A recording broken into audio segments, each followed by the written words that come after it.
Welcome back to the channel. I haven't spoken about Cold War for a little while. In fact, the last time I spoke about it was an angry rant from the multiplayer beta. But with that aside, I've recently discovered that, if I remember correctly, Warzone isn't coming until December. The Onslaught mode, which is the two-player zombie mode, is a PlayStation exclusive for 12 months. So thankfully, the normal zombies is available to everyone, and it'll be at the launch of the game. So this article we are going through is a gameplay guide for zombies in Black Ops Cold War. It was actually written by the staff at Treyarch. I'll leave it linked in the description. I found it on Twitter, and I'm glad I did because I've only read through a little bit of it, and it looks really interesting. Perks and skill tiers.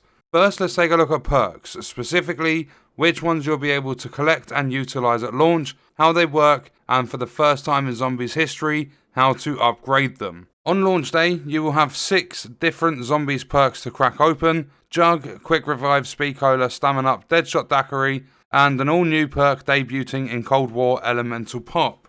Read on below for the full descriptions of each base level perk at launch. Jug increases your max health by 50, Quick Revive reduces the time it takes to regen to full health by 50%, and the time it takes to revive an ally by 50%. Speed Cola increases the reload speed by 15%, Stamina Up increases your run and sprint speed, Deadshot Daiquiri aiming down sights moves to enemy critical locations like headshots all the time, removes the scope sway, and Elemental Pop, every bullet has a small chance to apply a random base ammo mod effect. While Zombies veterans will be familiar with the initial versions of most of our starting perks, Elemental Pop is something different. As we hinted at in our Zombies reveal blog, this new perk is all about ammo mods. With every shot fired while Elemental Pop is active, you'll have a slight chance for a random base ammo mod to take effect against your target, an incredibly useful tool when your back's up against the wall. But what happens when you want to take your perks to the next level? That's where our all new skill tiers come into play. In Cold War Zombies, every perk can be permanently upgraded to 3 levels. Yes, you heard that right, permanent upgrades on our perks. To upgrade your perks, you'll need to earn raw Ethereum crystals by reaching milestone rounds within the game, or through successful exfiltration. What's more, you'll be able to upgrade skills related to field upgrades, ammo mods, and weapon classes to help you stay alive even longer as you collect and invest more Ethereum crystals. Over time, you'll use these to improve the tools in your arsenal, improving their damage and utility to help you reach higher rounds. As an example, upgrading the Elemental Pop perk to Tier 3 will grant the following effects. Tier 1, equipment damage also has a small chance to apply a random base ammo mod effect. Tier 2 reduces the ammo mod cooldowns by 20%. Tier 3, when a random ammo mod is applied, it uses your current skill tier instead of the base. Oh, and don't worry, we'll be introducing more perks throughout our post-launch seasons, no guesses. I want Mule Kick 3 weapons. I want PhD Flopper from Ascension. Pretty please, devs. But moving on to weapon rarities, perks are essential, but let's be honest, survival in Zombies is all about the weapons. In previous iterations, too many Zombies players were left trying to figure out which weapons were at the top tier for any given situation based on their wall buy prices, or by rolling them from the mystery box and hoping for the best. Thundergun, Wonder Waffle, Galil, lots of good guns. This time around, our new weapon rarity system gives every weapon a path to greatness. Here's how. Weapons come in 5 tiers of rarity: common/loadout, uncommon, rare, epic, and legendary. Each tier increases the damage done by those weapons and will also determine how many randomized attachments will come along for the fight. For example, an uncommon weapon will feature around a 50% damage boost over its loadout version and comes with just 2 attachments, while the legendary version kicks that up to roughly 300% damage and comes stacked with 8 attachments. That is insane. But how does this affect wall buys and the mystery box, you ask? Doesn't this new system make those less effective? Great questions, fear not.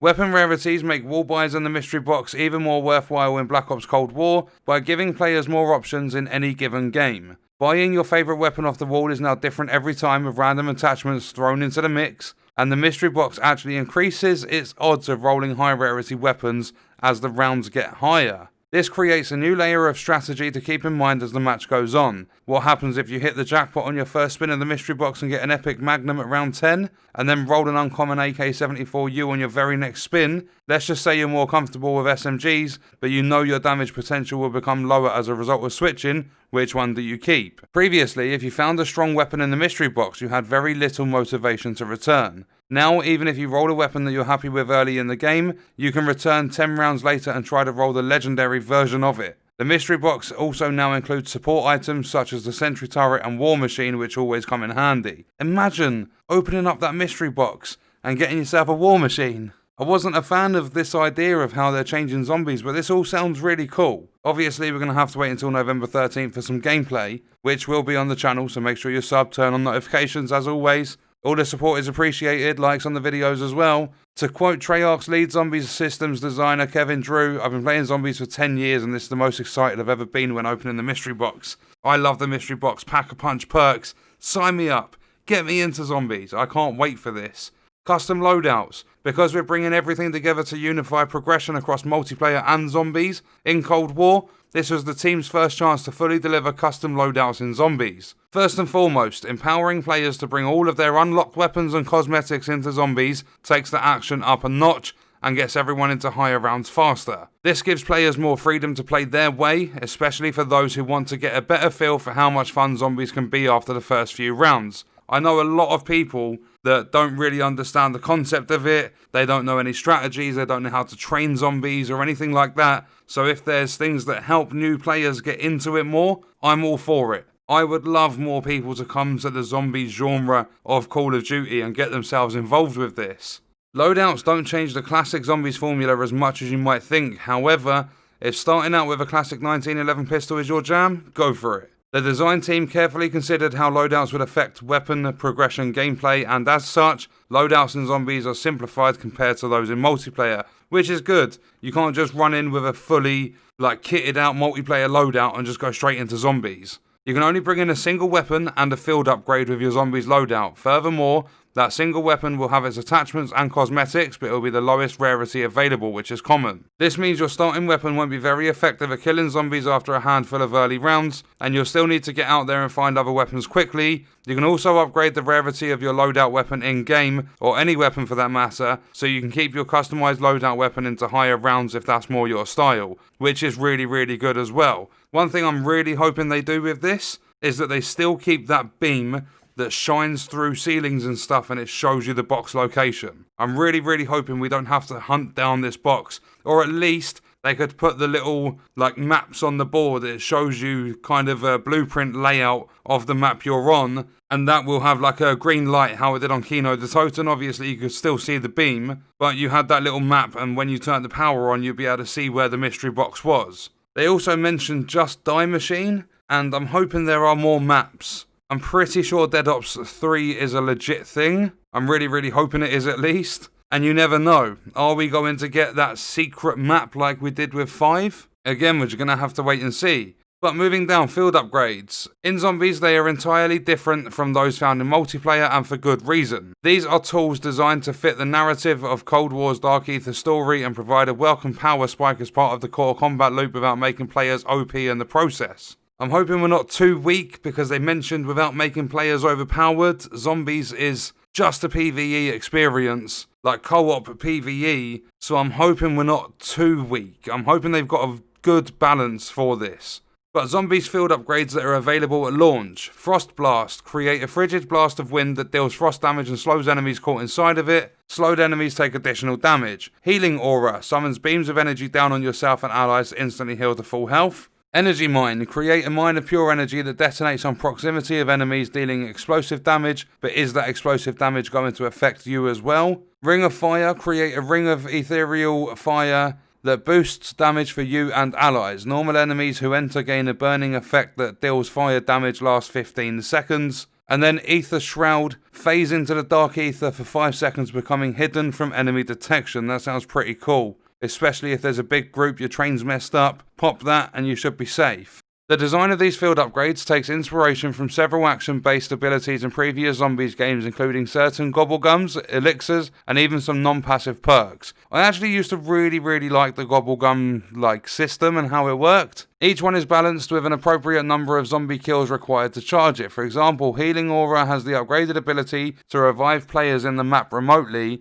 but requires double the kills to charge than an offensive-based field upgrade such as Energy Mine. When you load into a match, you're going to want to have one of these field upgrades unlocked in your custom loadout and ready to charge up. Coordinate with the rest of your team before a match to make sure you've got a good balance of offensive, defensive, and support field upgrades to help everyone survive as long as possible. Armor and Salvage. Replacing the crafted shield of previous zombies' experiences, armor provides a 360-degree layer of protection from the armies of the undead. Armor can be found as a rare drop from enemies or purchased using Salvage. When worn, it will mitigate a portion of incoming damage. Every hit will still deal damage, but its durability is limited. Although armor is partially repaired by picking up the occasional armor shard dropped from certain enemies, it's not a resource that is going to be infinite. You'll find yourself vulnerable again once you run out of salvage to repair it. You can also fully repair armor by picking up a carpenter power-up. Armor can also be upgraded 2 additional levels, increasing its damage mitigation and durability. You're going to need it as rounds progress because zombies grow stronger every round. Remember, even when paired with an upgraded jug perk, no amount of armor can save you if you find yourself overrun, especially as rounds get higher and the challenge increases. We've wanted to bring Scorestreaks to zombies for a long time. I'm not a fan of this, but I'm willing to give it a go. But now that player progression is unified across modes, there's never been a better opportunity. While certain maps have included some variants of these in the past, the new Dark Ether narrative offered the perfect chance to finally carry over some of the militarized versions into zombies to raise the stakes even higher. Sometimes you just need a little extra power to get out of a tight spot, and that's where support comes into play. At launch, the selection will include a combat bow, sentry turret, war machine, chopper gun and self-revive. Keep an eye out for one of those to pop out the mystery box if you're lucky, and for those curious about how calling in a chopper gunner works without being instantly ripped to shreds by zombies while you're controlling it, any support that takes perspective away from your character will temporarily make you immune to damage and ignored by enemies while it's deployed. This ensures that parties of one can make use of support in solo games as well. That's a pretty cool feature, and I'm glad they've done that.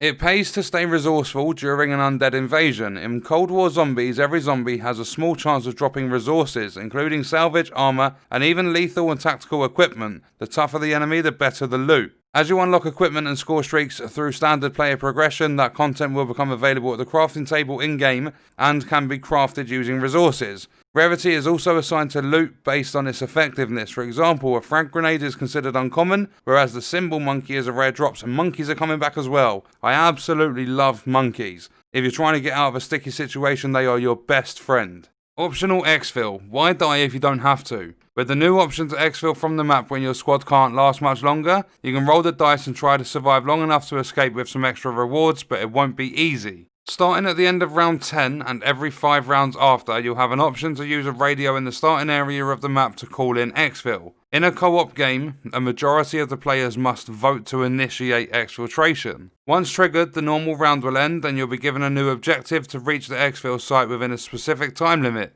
At this point, zombies will begin to flood the area in a last-ditch effort to stop your squad in its tracks. Once you reach the site, a chopper will fly in and hover above until the zone is cleared before it can land. If you manage to make it onto the chopper, you'll escape with some bonus XP and the chance to earn raw Ethereum crystals. Risk versus reward. I love that. That's a very, very good system. I know a lot of custom zombie maps have had the option to buy your way out of the map, so you don't always have to die, but I'm liking the idea of this because they're giving bonus rewards if you do manage to exfil from a match. Ping system. For the first time, we're bringing a locational ping system to zombies players. This will function the same way it does in multiplayer, activated by pressing D-pad left on controllers and Z on keyboards by default. Whether you're marking the next door you need a friend to open, pointing out the Pack-a-Punch machine to a first timer, or pinging the latest location of the mystery box for your squad, we think this feature brings a huge quality of life improvement to zombies players. I totally agree. Don't forget your treats. You didn't think we'd leave you empty-handed for Halloween, did you? We've got even more zombies goodies to share. Echoes of the Damned main theme. First up, treat yourself to the world premiere of Echoes of the Damned, the official main theme of Cold War Zombies. The chilling masterpiece is a family portrait calling card and weapon charm for those who have followed the endless Easter eggs revealed through Pawn Takes Pawn, or even if you've recently started reaping the rewards of playing along, you can get your hands on the free family portrait calling card in Black Ops Cold War today. This is basically just going on. There's an official cosplay guide, there's a fan kit for zombies, and that is it. I mean, that was quite a long guide to go through, but if you don't understand much about zombies, that's a very, very good start. I like what they've done with this, the way they've structured it. I would like to class myself as a zombies veteran. I've been playing since World at War. Good old Natchterun Toten and stuff, Varuk, Shino Numa, Darice, absolutely love all of it. I am super excited to get my hands on this, I can't wait. Maschine is the very first map making it into Cold War, and I'm pretty sure if I don't have streams and stuff going for the game, I'll definitely have videos at least. But on that note, that's going to end this video. Let me know your thoughts and stuff in the comments. I hope you guys enjoyed it. Thank you for watching.